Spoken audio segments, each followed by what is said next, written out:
Hello everyone, इस video lecture में हम पढ़ेंगे ग्लाइकोलाइसिस के बारे में कि ग्लाइकोलाइसिस क्या होता है। ग्लाइकोलाइसिस के अंत में टोटल कितने एटीपी बनते हैं और ये कितने स्टेप में कंप्लीट होता है, इसके कौन कौन से स्टेप होते हैं।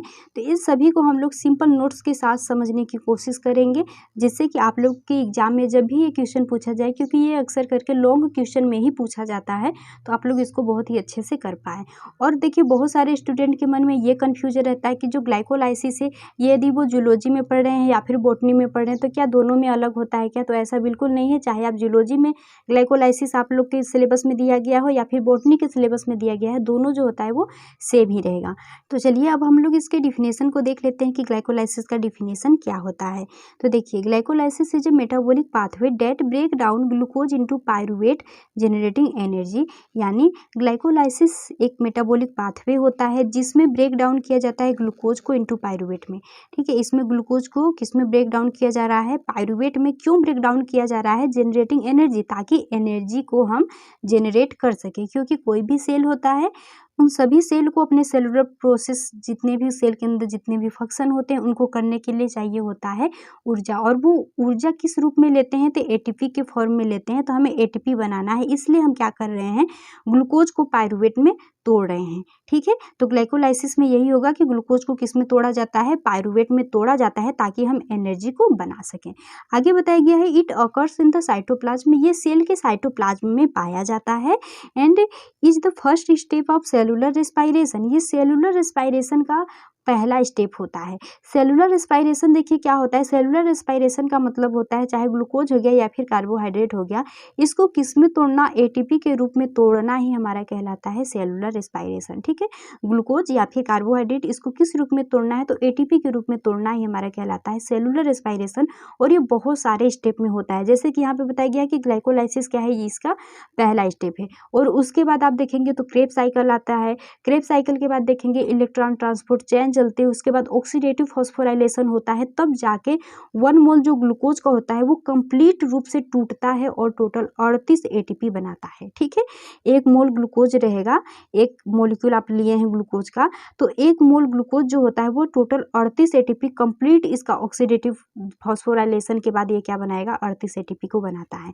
तो ये याद रखिएगा। तो सबसे पहला स्टेप जो सेलुलर रेस्पायरेशन का होता है वो होता है ग्लाइकोलाइसिस, उसके बाद क्रेब साइकिल, उसके बाद इलेक्ट्रॉन ट्रांसपोर्ट चेन, उसके बाद ऑक्सीडेटिव फॉस्फोराइलेशन, तब जाकर के हमारा ग्लूकोज जो होता है कंप्लीट रूप से टूट पाता है और टोटल 38 एटीपी बना पाता है। ठीक है, आगे बताया गया है, providing a source of ATP for cellular respiration. यानी सेलुलर रेस्पायरेशन के लिए तब जाकर के ये क्या बनाता है? एटीपी को बनाता है। आगे देख लीजिए, आगे क्या बताया गया है। आगे बताया गया है, glycolysis is also known as Embden Meyerhof Parnas या फिर ईएमपी पाथवे। ग्लाइकोलाइसिस को एक और नाम से जाना जाता है, ईएमपी पाथवे। क्यों? क्योंकि ये जो इम्बडेन मेहोफ और पार्नस हैं, इन्होंने ही ग्लाइकोलाइसिस की जो खोज है उसको किया है, इसलिए इसको ईएमपी पाथवे के नाम से भी जाना जाता है। तो आपके एग्जाम में यदि ईएमपी पाथवे क्या होता है ये पूछ दे, तो आप लोग ग्लाइकोलाइसिस को ही लिखेंगे। ठीक है, क्योंकि ये जो है ये साइंटिस्ट का ही नाम है जिन्होंने ग्लाइकोलाइसिस के बारे में बताया है। आगे है, it named after the 3 scientist who discovered and describe the process. वही बात है जो हमने आप लोग को बताया, इनका वही, इन्हीं तीनों लोगों ने क्या किया है कि इसके बारे में बताया है, इसलिए इसको क्या कहा जाता है? ईएमपी पाथवे के नाम से भी ग्लाइकोलाइसिस को जाना जाता है। आगे है, the oxygen is not require at any step during glycolysis. Glycolysis के किसी भी स्टेप में, क्योंकि यहाँ जो ग्लाइकोलाइसिस होता है टोटल 10 स्टेप में आप देखेंगे तो कंप्लीट होता है, लेकिन इसके किसी भी स्टेप में ऑक्सीजन की आवश्यकता नहीं होती है। ठीक है, यानी हम जब ग्लूकोज को किस में तोड़ रहे हैं? पायरुविक एसिड या फिर पायरूवेट में तोड़ रहे हैं, तो ये टोटल 10 स्टेप में कंप्लीट होता है, लेकिन किसी भी स्टेप में ऑक्सीजन की आवश्यकता नहीं होती है। आगे अब हम देख लेते हैं, ये आप लोग को टोटल आउटलाइन दिया गया है, जिसे आप समझ लेंगे तो आप लोग को ज़्यादा अच्छे से जो है वो समझ आएगा। देखिए, इसमें क्या है, ग्लूकोज को, यहाँ पे ग्लूकोज को पायरूवेट में तोड़ना क्या कहा जा रहा है? ग्लाइकोलाइसिस कहलाता है, जो कि सेलुलर रेस्पायरेशन का सबसे पहला स्टेप होता है। ठीक है, यहाँ पर किसी भी प्रकार के ऑक्सीजन की आवश्यकता नहीं होती। हम ग्लूकोज को जब पायरूवेट में तोड़ें तो किसी भी प्रकार के ऑक्सीजन की आवश्यकता हमें नहीं होती है, लेकिन वही आप देखेंगे तो जब हमारा पायरुवेट में टूट गया है, पायरुवेट में टूटने के बाद क्या होता है कि जब ऑक्सीजन की यदि आवश्यकता नहीं है तो उसका होगा फर्मेंटेशन होगा इस पायरुवेट का या फिर पायरुविक एसिड का, और वही ऑक्सीजन के यदि प्रेजेंस में फिर ये जाएगा तब उसका क्या होगा, ऑक्सीडेटिव डिकार्बोक्सिलेशन होगा। उसके बाद ये क्रेब साइकिल्स में जाएगा, उसके बाद इलेक्ट्रॉन ट्रांसपोर्ट चेन में जाएगा, उसके बाद टोटल जो है ये 36 ATP या फिर 38 ATP बना पाता है। ठीक है, तो ये सारी प्रोसेस होती है जो कि हमने आप लोग को बताया। सेलुलर रेस्पायरेशन में सबसे पहले ग्लूकोज को तोड़ करके पायरुवेट में तोड़ा जाता है, ग्लूकोज का पायरुवेट में तोड़ना हमारा ग्लाइकोलाइसिस कहलाता है। उसके बाद ये ऑक्सीजन के प्रेजेंस में यदि टूट रहा है ये पायरुवेट अब, तो वो होता है उसका ऑक्सीडेटिव डिकार्बोक्सिलेशन होता है। उसके बाद ये क्रेब साइकिल में जाएगा, उसके बाद इसका इलेक्ट्रॉन ट्रांसपोर्ट चेन में जाता है, उसके बाद ऑक्सीडेटिव फॉस्फोराइलेशन होता है और ATP बनता है। ठीक है, वही यदि यही पायरुवेट यदि जा रहा है उस रास्ते से होकर गुजर रहा है जहाँ पे इसको ऑक्सीजन प्रेजेंट नहीं है, तब इसका फर्मेंटेशन होता है, तब लैक्टिक एसिड बनता है और इथेनॉल बनता है। जैसे कि जब आप बहुत दौड़ रहे होते हैं तो आप लोग के पैर में जो होता है दर्द होने लगता है ना, तो क्योंकि आपके पैरों में जो होता है लैक्टिक एसिड जम जाता है, क्योंकि जब आप दौड़ रहे होते हैं तो आप लोग को बहुत ही ज़्यादा ऊर्जा की आवश्यकता होती है, लेकिन आप दौड़ते समय उतना ऑक्सीजन नहीं ले पाते हैं कि उतना ज़्यादा जो होता है ग्लूकोज टूट पाए, क्योंकि ग्लूकोज से हमें तोड़ करके ATP बनाना है और यही ATP हम लेते हैं ऊर्जा के रूप में, तो उतना ऑक्सीजन हम नहीं ले पाते हैं, तो ऑक्सीजन की कमी में हमारा होने लगता है। तो जब हमारे ये पायरुवेट ऑक्सीजन की अनुपस्थिति में जाता है तब वही हमारे पैरों में जो होता है दर्द होने लगता है, क्योंकि पैरों में लैक्टिक एसिड जो होता है वो जमा होने लगता है। ठीक है, ये आप लोगों को समझ में आ गया होगा। अब हम लोग इसके टोटल स्टेप को देख लेते हैं। देखिए, glycolysis is the primary step of cellular respiration, ये तो हमने आप लोग को बता दिया है। आगे है glycolysis complete 10 step and many enzymes work. Glycolysis जो है वो 10 स्टेप में कंप्लीट होता है और इसमें बहुत सारे एंजाइम्स काम करते हैं। ठीक है, बहुत सारे एंजाइम्स की उपस्थिति में ही ये होता है, टोटल जितने भी 10 स्टेप हैं ये आगे बताया गया है। सबसे पहला स्टेप देखिए अब यहाँ पे, glucose react with hexokinase using ATP and convert into glucose six phosphate. ठीक है, तो यहाँ पर देखिए, यहाँ पे ये ग्लूकोज है। ठीक है, सबसे पहले ग्लूकोज है, ग्लूकोज जो है ये कन्वर्ट हुआ है ग्लूकोज 6-फॉस्फेट में, किस एंजाइम्स की उपस्थिति में, तो हेक्सोकाइनेज एंजाइम की उपस्थिति में। ठीक है, तो वही बताया है कि ग्लूकोज रिएक्ट करता है हेक्सोकाइनेज के साथ, ये ग्लूकोज हेक्सोकाइनेज के साथ रिएक्ट करता है यूजिंग ATP और ATP का यूज करता है। तो यहाँ पे देखिए, यहाँ पे एक ATP का यूज किया है, तो यहाँ पे ATP से किस में कन्वर्ट हो गया है, ADP में, यानी एडिनोसिन ट्राइफॉस्फेट से एडिनोसिन डाइफॉस्फेट में ये कन्वर्ट हो गया, यानी इसने एक ATP का यूज किया है। ठीक है, फॉस्फेट ग्रुप इसमें ऐड होता है इसलिए। तो यहाँ पर क्या होता है कि ATP का यूज करता है और कन्वर्ट हो जाता है इनटू ग्लूकोज 6-फॉस्फेट में। ठीक है, ये ग्लूकोज किस में कन्वर्ट हो जाता है, ग्लूकोज 6-फॉस्फेट में, वही बताया गया। तो ये सबसे पहला स्टेप होता है कि ग्लूकोज का ग्लूकोज 6-फॉस्फेट में कन्वर्ट होना हेक्सोकाइनेज एंजाइम की उपस्थिति में ही हमारा ये होता है सबसे पहला स्टेप। दूसरा स्टेप देखिए क्या है, दूसरा स्टेप है glucose six phosphate again react with phosphoglucose isomerase and convert into fructose six phosphate. यानी यहाँ पर ये देखिए ग्लूकोज 6-फॉस्फेट है, ये क्या किया है, अगेन रिएक्ट किया है फॉस्फोग्लूकोज आइसोमरेज। तो यहाँ पे देखिए फॉस्फोग्लूकोज आइसोमरेज के साथ ये रिएक्ट किया है और कन्वर्ट हो गया है फ्रक्टोज 6-फॉस्फेट में कन्वर्ट हो गया है। ठीक है, तो ये हमारा दूसरा स्टेप होता है। यहाँ पे क्या था, ये पहला स्टेप है और ये दूसरा स्टेप है। आगे अब हम देख लेते हैं, आप हिंदी में चाहिए तो हिंदी में यहाँ पर है, आप इससे भी पढ़ सकते हैं। आगे देखिए नेक्स्ट बताया गया है, third number, fructose six phosphate react with phosphofructokinase and convert into fructose one six bisphosphate. यानी जो फ्रक्टोज 6-फॉस्फेट ये आप लोग का अभी तक बना है, दूसरा स्टेप ये था यहाँ पर, और ये क्या है, ये तीसरा स्टेप अब है। ठीक है, तो तीसरा स्टेप में जो फ्रक्टोज 6-फॉस्फेट बना है ये किसके साथ रिएक्ट किया है, तो फॉस्फोफ्रक्टोज काइनेज के साथ रिएक्ट किया है और क्या बना दिया है, फ्रक्टोज 1,6-बिसफॉस्फेट को बना दिया है। ठीक है, तो वही चीज़ आप लोग को दिखाया गया है। और क्या बताया है इसमें कि एक ATP यहाँ पर भी यूज होगा। टोटल आप इसमें देखेंगे ना तो टोटल 2 ATP यहाँ पर यूज होता है। ठीक है, ग्लाइकोलाइसिस की क्रिया में देखेंगे तो 2 ATP यूज होता है। ठीक है, लास्ट में आप लोग को हम बताएंगे। अब नेक्स्ट देखिए, नेक्स्ट आप लोग का जो चौथा स्टेप है उसमें क्या है, चौथा स्टेप आप लोग का देखेंगे तो फ्रक्टोज 1,6-20 फॉस्फेट जो कि यहाँ पे है फ्रक्टोज 1,6-20 फॉस्फेट रिएक्ट किया है एल्डोलेज के साथ। यहाँ पर आप देखेंगे तो ये एल्डोलेज है, एल्डोलेज के साथ रिएक्ट किया है एंड ब्रेक डाउन किया है इनटू 2 पार्ट। अभी तक ये जो था ना, यहाँ तक जो था ये क्या था, 6 कार्बन का था, ठीक है, 6 कार्बन, ये भी 6 कार्बन का था, ये भी 6 कार्बन का था, ग्लूकोज भी हमारा 6 कार्बन का होता है। तो अभी तक ये 6 कार्बन का जो चेन था वो था, लेकिन अब यहाँ से देखेंगे ना तो फ्रक्टोज 1,6-20 फॉस्फेट जो है ये 6 कार्बन का अभी तक है, लेकिन अब ये क्या होता है, एल्डोलेज एंजाइम की सहायता से 3 कार्बन में टूट जाता है, ठीक है। 3 कार्बन में एक होता है ग्लिसरल्डिहाइड 3 फॉस्फेट जो कि ये 3 कार्बन का होता है। उसके बाद दूसरा किस में टूटता है, तो डाईहाइड्रोक्सी एसीटोन में टूटता है, ये भी कैसा होता है, 3 कार्बन का होता है, ठीक है। तो 2 पार्ट में टूट जाता है, जैसे कि इस डायग्राम से समझिए।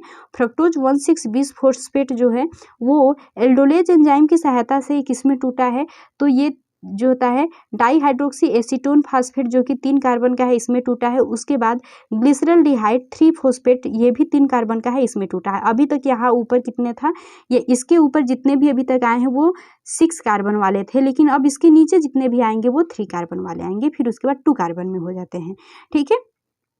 नेक्स्ट देखिए, नेक्स्ट आप लोग का है स्टेप 5, जिसमें क्या बताया गया है, glyceraldehyde dihydroxy acetone phosphate again react with glyceraldehyde hydrogenase, ठीक है। ग्लिसरल्डिहाइड अभी यहाँ पर जो था ना ये, अब ये किस में कन्वर्ट हो जाएगा, तो ये रिएक्ट करता है पहले ग्लिसरल्डिहाइड हाइड्रोजिनेज के साथ जो है ये रिएक्ट करता है, उसके बाद ये कन्वर्ट हो जाता है 1,3-20 फॉस्फोग्लिसरेट में, ठीक है। किस में कन्वर्ट हो जाता है, 1,3-20 फॉस्फोग्लिसरेट में यहाँ पर ये कन्वर्ट हो जाता है, ठीक है। ये भी आप लोग को समझ में आ गया होगा कि जो फ्रक्टोज 1,6-20 फॉस्फेट होता है वो जो यहाँ पर ग्लिसरल्डिहाइड हाइड्रोक्सी एसीटोन होता है, डाईहाइड्रोक्सी एसीटोन, ये जो होता है ग्लिसरल्डिहाइड हाइड्रोजिनेज की सहायता से जो होता है रिएक्ट करता है इसके साथ, और किस में टूट जाता है, तो 1,3-20 फॉस्फोग्लिसरेट में टूट जाता है, ठीक है। और यहाँ पर आप देखेंगे तो यहाँ पर देखिए NADH जो होता है वो निकलता है, तो यहाँ पर आप लोगों को 2 NADH प्राप्त हुआ है, ठीक है। तो इसको याद करके चलिएगा। अभी तक आपने 2 ATP का यूज किया है, तो आप लोग यहाँ पे 2 ATP अभी तक दिए हैं, उसके बाद यहाँ पर आप क्या प्राप्त कर रहे हैं, आप तो 2 NADH प्राप्त कर रहे हैं, ठीक है। आगे देखिए, आगे क्या है, 6 स्टेप, 6 नहीं, यहाँ पर आप 7 स्टेप रहेगा, क्यों, क्योंकि यहाँ पे देखेंगे आप ना तो यहाँ पर एक और स्टेप आता है, ठीक है। यहाँ पे देखेंगे आप तो एक और स्टेप आता है जो कि इतना जरूरी नहीं होता है, इसलिए उसको नहीं यहाँ पर ऐड किया गया है, लेकिन यहाँ पर एक और ऐड रहता है, ठीक है। तो यहाँ पे 7 स्टेप भी आप लिख सकते हैं, या फिर 6 आपका मन हो तो वो भी लिख सकते हैं। तो यहाँ पे देखिए क्या है, 1,3-20 phosphoglycerate react with phosphoglycerate kinase and convert into 3 phosphoglycerate and release ATP molecule.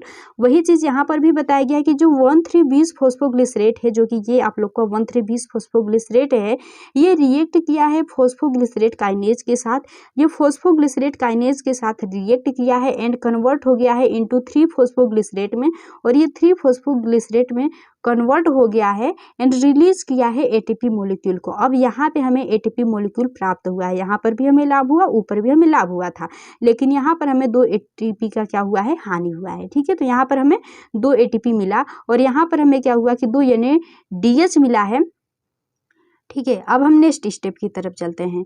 Next है हमारा 3 फॉस्फोग्लिसरेट रिएक्ट विथ फॉस्फोग्लिसरेट म्यूटेज, ठीक है। अब यहाँ पे जो 3 फॉस्फोग्लिसरेट है ये किसके साथ रिएक्ट किया है, तो फॉस्फोग्लिसरेट म्यूटेज के साथ ये रिएक्ट किया है और कन्वर्ट हो गया है इनटू 2 फॉस्फोग्लिसरेट में, और किस में कन्वर्ट हो गया है, तो 2 फॉस्फोग्लिसरेट में कन्वर्ट हो गया है, ठीक है। नेक्स्ट देखिए, नेक्स्ट यहाँ पे आप लोग से स्टेप दिया गया है आप लोग को, 2 फॉस्फोग्लिसरेट रिएक्ट विथ इनोलेज, ठीक है। अब यहाँ पे जो 2 फॉस्फोग्लिसरेट आपने बनाया है ये रिएक्ट किया है इनोलेज के साथ and it converts into phosphoenol pyruvate में, और किस में कन्वर्ट हो गया है, तो फॉस्फोइनोल पाइरुवेट में ये कन्वर्ट हो गया है। अब हम नेक्स्ट स्टेप देखते हैं। नेक्स्ट स्टेप है आप लोगों का फॉस्फोइनोल पाइरुवेट, जो कि यहाँ पर है फॉस्फोइनोल पाइरुवेट। अब ये फॉस्फोइनोल पाइरुवेट रिएक्ट किया है पाइरुवेट काइनेज के साथ, इस पाइरुवेट काइनेज के साथ रिएक्ट किया है एंड कन्वर्ट हो गया है पाइरुवेट में या फिर पाइरुविक एसिड में, ये क्या हो गया है, कन्वर्ट हो गया है एंड आल्सो प्रोड्यूस ATP, और ATP भी यहाँ पर हमें मिला है, ठीक है, यहाँ पर क्या मिला है, एटीपी भी मिला है। तो यहाँ पे हमें NADH का भी लाभ हुआ, यहाँ पर भी एटीपी का लाभ हुआ था, यहाँ पर भी हमें एटीपी का लाभ हुआ था। ठीक है, अब हम देख लेते हैं कि टोटल ये सारे स्टेप आप लोग के कंप्लीट हो गए, जिसमें कि हम ग्लूकोज को पायरुवेट में तोड़ चुके हैं। ठीक है, यहाँ पर देखिए ग्लूकोज को हम किस में तोड़ चुके हैं, तो ग्लूकोज को हम लोग पायरुवेट में तोड़ चुके हैं। और ग्लाइकोलाइसिस में आपने यही पढ़ा था कि हमें ग्लूकोज को पायरुवेट में तोड़ना ताकि हम एटीपी को जनरेट कर सके, वही हमारा कहलाता है ग्लाइकोलाइसिस कहलाता है। ठीक है, तो अब हमने इतने तोड़े हैं, तो इसमें हम देख लेते हैं कि नेट गेन एटीपी कितना है हमारा। ठीक है, कि हमें कितना एटीपी मिला है। तो यहाँ पर देखिए हमने क्या किया है कि इन टोटल स्टेप में, इस टोटल स्टेप में हमने 1 एटीपी और 2 एटीपी, ठीक है, टोटल 2 एटीपी हमने क्या किया है, इसको दिया है, यानी 2 एटीपी का हमें क्या हुआ है, हानि हुआ है। हम अपने से क्या किया है, इसको 2 एटीपी दिए। ठीक, तो 2 एटीपी का हानि हो गया। और इस प्रोसेस में हमें कितने जो होता है एटीपी मिला है, तो वहाँ पर देखिए आप कितने एटीपी यहाँ पे मिला है, यहाँ पे 2 एटीपी मिला और यहाँ पर भी 2 एटीपी मिला। ठीक है, 2 एटीपी यानी टोटल 4 एटीपी हमें मिला है और हमने 2 एटीपी अपना हानि कर दिया है। ठीक है, 2 एटीपी हमारा खत्म हो गया है और टोटल हमें 4 एटीपी मिला है। तो हमें लाभ कितने एटीपी का हुआ, तो हमें टोटल 2 एटीपी का लाभ हुआ है। क्यों, क्योंकि 2 एटीपी हमने तो दे दिया था पहले, तो उसको माइनस कर देंगे तो हमारे कितना एटीपी का लाभ हुआ। तो टोटल नेट गेन एटीपी यदि यहाँ पर है सबस्ट्रेट लेवल का, तो वो हमारा 2 एटीपी है, सबस्ट्रेट लेवल का एटीपी। ठीक है, उसके बाद अब देखिए हमें टोटल इस ग्लाइकोलाइसिस में हमें क्या क्या मिला है, तो उसको देख लेते हैं। तो 2 मोल पायरुविक एसिड या फिर पायरुवेट मिला है हमें, 2 मोल। ठीक है, यहाँ पर नीचे देखिए ये जो है पायरुवेट, ये हमें 2 मोल प्राप्त होगा। क्यों 2 मोल प्राप्त होगा, क्योंकि यहाँ पर एक जो है एक ही का दिखाया गया है आप लोग को, क्योंकि हमने यहाँ पे बताया कि यहाँ पे 3 कार्बन में बट जाता है ना, तो हमने ये एक जो होता है एक का दिखाया है। अभी इसी तरीके से एक दूसरे का भी चलता है, ये 3 कार्बन का है, इसका हमने दिखाया है, ये दूसरा भी 3 कार्बन का है, इसका भी चलेगा इसी तरीके से। तो इस तरीके से जो होता है कि टोटल 2 पायरुवेट यहाँ पर बनता है। ठीक है, तो यहाँ पर देखिए हमें 2 पायरुविक एसिड या फिर पायरुवेट प्राप्त हुआ। उसके बाद 2 NADH प्राप्त हुआ है, देखिए यहाँ पर 2 NADH प्राप्त हुआ। उसके बाद 2 एटीपी हमें यहाँ पर हमने दिखाया, यहाँ पर 2 एटीपी टोटल मिला है। ठीक है, तो हमें क्या क्या मिला यहाँ पर आप लोग देख लिए, टोटल इतना चीज हमें ग्लाइकोलाइसिस की क्रिया में मिला है। तो यदि नेट गेन एटीपी इसका देखेंगे तो कितना होगा, वो अब देख लीजिए। तो 2 NADH है। ठीक है, 2 NADH आपको पता होना चाहिए कि एक NADH से आप कितनी एटीपी को बना सकते हैं, तो एक NADH से आप 3 एटीपी को बना सकते हैं। 3 एटीपी को एक NADH से बना सकते हैं। ठीक है, तो यहाँ पे 2 है तो 3 गुणे 2 करेंगे तो कितना हो जाएगा, 6 हो जाएगा। उसके बाद टोटल आपको यहाँ पे 2 एटीपी और भी मिला है, तो 6 + 2 कर दीजिए तो कितना हो जाएगा, 8 हो जाएगा। ठीक है, तो ग्लाइकोलाइसिस की क्रिया में टोटल नेट गेन एटीपी कितना होता है, तो टोटल आपको 8 एटीपी मिलता है। ठीक है, ये आप लोग को समझ में आ गया होगा, क्योंकि देखिए NADH जब 1 मोलिक्यूल NADH का आप तोड़ते हैं तो 3 एटीपी बनाता है। तो 2 मोलिक्यूल NADH का है, तो जब इसको तोड़ेंगे तो 3 गुणे आप 2 करेंगे तो हो जाएगा 6। ठीक है, 6 एटीपी हो गया और 2 एटीपी आप लोग को ऐसे प्राप्त हुआ है तो वो 2 हो जाएगा। तो इसको जब ऐड करेंगे तो आप लोग को टोटल 8 एटीपी ग्लाइकोलाइसिस की टोटल इस प्रक्रिया में देखने को मिलेगा। ठीक है, वही क्रेब साइकिल में जाएंगे, फिर इसके बाद ये जाता है हमारे क्रेब साइकिल के अंतर्गत। तो क्रेब साइकिल में जब ये घुसता है तो 30 एटीपी क्रेब साइकिल्स में मिलता है। तो आप लोग का ग्लाइकोलाइसिस में जो है वो 8 एटीपी मिल गया है और 30 जो होता है एटीपी आप लोग को क्रेब साइकिल्स में मिलता है। तो टोटल 38 एटीपी आप लोग को मिल जाता है। ठीक है, अब हम देख लेते हैं थोड़ा सा इसको एक बार रिवाइज, यदि आप करना चाहें तो इससे भी देख सकते हैं। इस चार्ट से देखिए ग्लूकोज है, ग्लूकोज टूटा ग्लूकोज 6 फॉस्फेट में, फिर ये आइसोमरेज एंजाइम की सहायता से फ्रक्टोज 6 फॉस्फेट में कन्वर्ट हो गया। फ्रक्टोज 6 फॉस्फेट जो है फ्रक्टोज 1,6 20 फॉस्फेट में कन्वर्ट हो गया। अब ये फ्रक्टोज 1,6 20 फॉस्फेट जो है ये यहाँ तक जो है 6 कार्बन का है। अब ये 6 कार्बन जो है 2,3,3 कार्बन में टूट जाता है। तो पहला जो है वो टूटता है डाईहाइड्रोक्सी एसीटोन फॉस्फेट, जो कि ये भी 3 कार्बन का है। उसके बाद ग्लिसरल डिहाइड 3 फॉस्फेट, ये भी 3 कार्बन का है, इसमें टूट जाता है। उसके बाद क्या होता है कि ग्लिसरल डिहाइड 3 फॉस्फेट जो है ये कन्वर्ट हो जाता है 1,3,20 फॉस्फेट ग्लिसरेट में कन्वर्ट हो जाता है। अब ये जो 1,3,20 फॉस्फेट ग्लिसरेट है ये कन्वर्ट हो जाता है 3 फॉस्फो ग्लिसरेट में। 3 फॉस्फो ग्लिसरेट कन्वर्ट हो जाता है 2 फॉस्फो ग्लिसरेट में। 2 फॉस्फो ग्लिसरेट कन्वर्ट हो जाता है फॉस्फोइनोल पायरुवेट में। अब ये फॉस्फोइनोल पायरुवेट कन्वर्ट हो जाता है पायरुवेट में। ठीक है, तो इस तरीके से ये जो होता है टूटता चला जाता है और लास्ट स्टेप हमारा ग्लूकोज से पायरुवेट में टूट करके बन जाता है, जिसको हम कहते हैं ग्लाइकोलाइसिस। ठीक है, तो चलिए एक बार रिवाइज कर लेते हैं कि हमने अभी तक आप लोगों को क्या क्या बताया, ताकि जो भी कंफ्यूजन है वो आप लोगों का दूर हो सके। देखिए, सबसे पहले हमने आप लोग को बताया कि ग्लाइकोलाइसिस क्या होता है, जिसमें हमने आप लोग को बताया कि ग्लाइकोलाइसिस एक मेटाबॉलिक पाथवे होता है जिसमें एनर्जी को जनरेट करने के लिए ग्लूकोज को पायरुवेट में तोड़ा जाता है और इट अकर्स इन साइटोप्लाज्म। ये साइटोप्लाज्म में पाया जाता है और ये सेलुलर रेस्पायरेशन का पहला स्टेप होता है, क्योंकि हमने आप लोग को सेलुलर रेस्पायरेशन क्या होता है बताया कि सेलुलर रेस्पायरेशन में ग्लूकोज को तोड़ा जाता है ताकि एटीपी को बनाया जा सके। इसी को कहते हैं सेलुलर रेस्पायरेशन, जो कि बहुत सारे स्टेप में होता है, जिसमें हमारा सबसे पहला स्टेप होता है ग्लाइकोलाइसिस, उसके बाद क्रेब्स साइकिल, उसके बाद इलेक्ट्रॉन ट्रांसपोर्ट चेन, उसके बाद ऑक्सीडेटिव फॉस्फोराइलेशन होता है। उसके बाद हमारा ग्लूकोज जो होता है वो टोटल ऑक्सीडाइज हो जाता है और हमारा एटीपी जो होता है एक मॉलिक्यूल से 38 एटीपी हमारे बन जाते हैं। ठीक है, ये हमने आप लोग को बताया। उसके बाद हमने बताया कि ग्लाइकोलाइसिस को ईएमपी पाथवे के नाम से भी जाना जाता है। क्यों जाना जाता है? क्योंकि इम्बडेन, मेयहोफ एंड पार्नस इन्होंने ही ग्लाइकोलाइसिस के बारे में बताया है, इसी को डिस्कवर किया है, इसीलिए इसको ईएमपी पाथवे के नाम से भी ग्लाइकोलाइसिस को जाना जाता है। उसके बाद ग्लाइकोलाइसिस की प्रक्रिया में जिसमें कि हम ग्लूकोज को तोड़कर पायरुविक एसिड या फिर पायरुवेट बना रहे हैं, इसमें किसी भी प्रकार के ऑक्सीजन की आवश्यकता नहीं होती, इसमें ऑक्सीजन रिक्वायर नहीं होता है। इसके आगे के जितने भी प्रोसेस होते हैं उसमें आप लोग को ऑक्सीजन देखने को मिलेगा, यानी क्रेब्स साइकिल हो गया, इलेक्ट्रॉन ट्रांसपोर्ट चेन हो गया या फिर ऑक्सीडेटिव फॉस्फोराइलेशन हो गया, उसमें ऑक्सीजन की आवश्यकता होगी, लेकिन ग्लूकोज से पायरुवेट में तोड़ने में किसी भी ऑक्सीजन की आवश्यकता नहीं होगी। तो चाहे ये अनाक्सिक शोषण हो या फिर ऑक्सी शोषण हो, दोनों में जो ग्लाइकोलाइसिस होता है वो सेम ही होता है। आगे हमने आप लोग को ये टोटल चार्ट से समझाया था कि कैसे कैसे हमारे बॉडी में सेलुलर रेस्पायरेशन होता है। तो हमने बताया कि सेलुलर रेस्पायरेशन का जो पहला स्टेप होता है जिसमें ग्लूकोज को पायरुवेट में तोड़ा जाता है, इस प्रक्रिया को ग्लाइकोलाइसिस कहा जाता है, ये फर्स्ट स्टेप होता है। उसके बाद सेकेंड स्टेप में देखेंगे जो कि ऑक्सीजन के प्रेजेंस में यदि हो रहा है तो उसमें हमारे क्रेब्स साइकिल्स के अंतर्गत जाता है और उसके बाद इलेक्ट्रॉन ट्रांसपोर्ट चेन होता है, ऑक्सीडेटिव फॉस्फोराइलेशन होती है और एटीपी हमारा बन जाता है। वही यदि ये पायरुवेट हमारा ऑक्सीजन के एब्सेंट में जा रहा है, यानी जहाँ पे ऑक्सीजन प्रेजेंट नहीं है, तो इसका फर्मेंटेशन होने लगता है जिससे कि लैक्टिक एसिड बनने लगता है और इथेनॉल बनता है। उसके बाद हमने ग्लाइकोलाइसिस का बताया कि ये टोटल 10 स्टेप में कंप्लीट होता है, जिसमें पहला स्टेप में हमने आप लोग को बताया कि ये ग्लूकोज जो होता है हेक्सोकाइनेज के साथ रिएक्ट करता है और ग्लूकोज 6 फॉस्फेट बनाता है, जिसमें एटीपी जो होता है एक मॉलिक्यूल एटीपी का कंज्यूम करता है। ठीक है, उसके बाद सेकेंड स्टेप में हमने आप लोग को बताया कि जो ग्लूकोज 6 फॉस्फेट होता है ये फॉस्फो ग्लूकोज आइसोमरेज के साथ रिएक्ट करता है और फ्रक्टोज 6 फॉस्फेट को बनाता है।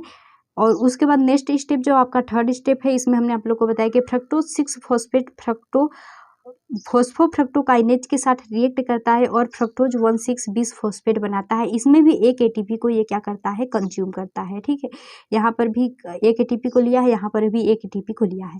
उसके बाद हमने आप लोग को बताया नेक्स्ट जो कि आपका चौथा स्टेप है, जिसमें हमने आप लोग को बताया कि फ्रक्टोज 1,6-20 फॉस्फेट जो होता है ये एल्डोलेज के साथ रिएक्ट करता है और बनाता है glyceraldehyde 3 phosphate and dihydroxy acetone phosphate बनाता है। अब ये जो ग्लिसरल्डिहाइड 3 फॉस्फेट होता है ये हमारा नेक्स्ट स्टेप जो ग्लिसरल्डिहाइड 3 फॉस्फेट होता है और या फिर ग्लिसरल्डिहाइड डाईहाइड्रोक्सी एसीटोन होता है, ये जो होता है कन्वर्ट किसके साथ रिएक्ट करता है, तो ग्लिसरल्डिहाइड हाइड्रोजिनेज के साथ ये रिएक्ट करता है और बनाता है 1,3-20 फॉस्फोग्लिसरेट को बनाता है। और इसमें आप देखेंगे तो यहाँ पर 2 NADH भी आप लोग को मिलता है। ठीक है, नेक्स्ट स्टेप जिसमें कि हमने आप लोग को बताया कि जो 1,3-20 फॉस्फोग्लिसरेट है ये फॉस्फोग्लिसरेट काइनेज के साथ रिएक्ट करता है और 3 फॉस्फोग्लिसरेट को बनाता है और 2 ATP यहाँ पर जो होती है ये रिलीज करता है। नेक्स्ट स्टेप जहाँ पर हमने आप लोग को बताया कि जो 3 फॉस्फोग्लिसरेट होता है ये फॉस्फोग्लिसरेट म्यूटेज के साथ रिएक्ट करता है और 2 फॉस्फोग्लिसरेट को बनाता है। नेक्स्ट स्टेप देखिए, नेक्स्ट स्टेप है 2 फॉस्फोग्लिसरेट जो है ये इनोलेज के साथ रिएक्ट करता है और फॉस्फोइनोल पायरुवेट को बनाता है। नेक्स्ट स्टेप जिसमें है फॉस्फोइनोल पायरुवेट जो है ये पायरुवेट काइनेज के साथ रिएक्ट करता है और पायरुवेट को बनाने का काम करता है और इसमें 2 ATP को ये क्या करता है, रिलीज करता है। ठीक है, तो टोटल नेट गेन ATP यहाँ पर देखा जाए तो टोटल नेट गेन ATP जो होता है ये 38 ATP होता है। कैसे 38 ATP होता है, तो हमने आप लोग को बताया कि जो NADH होता है एक मॉलिक्यूल NADH का बनाता है हमारा 3 ATP को बनाता है, तो 2 मॉलिक्यूल NADH का है, इसलिए हम इसको क्या कर देंगे 2 से गुणा कर देंगे तो 6 6 हो जाएगा, तो 6 ATP हमारे NADH से बन जाएंगे। उसके बाद 2 ATP यहाँ पर बने हुए हैं पहले ही सबस्ट्रेट लेवल का, तो ये दोनों जब हमारे ऐड हो जाते हैं तो टोटल 8 ATP बनते हैं। तो ग्लाइकोलाइसिस की प्रक्रिया में टोटल 8 ATP यहाँ पे रहेगा 8 ATP, ठीक है। तो ग्लाइकोलाइसिस का नेट गेन ATP यदि आप लोग से पूछ दिया जाए तो वो टोटल कितने ATP बनाता है? ग्लाइकोलाइसिस में टोटल 8 ATP बनते हैं, ठीक है। तो यदि आप लोग को ये वीडियो समझ में आया होगा तो वीडियो को लाइक और चैनल को सब्सक्राइब कर दीजिएगा, और जिस भी टॉपिक पे आप लोग को वीडियो चाहिए आप लोग कमेंट बॉक्स में कमेंट कर दीजिएगा।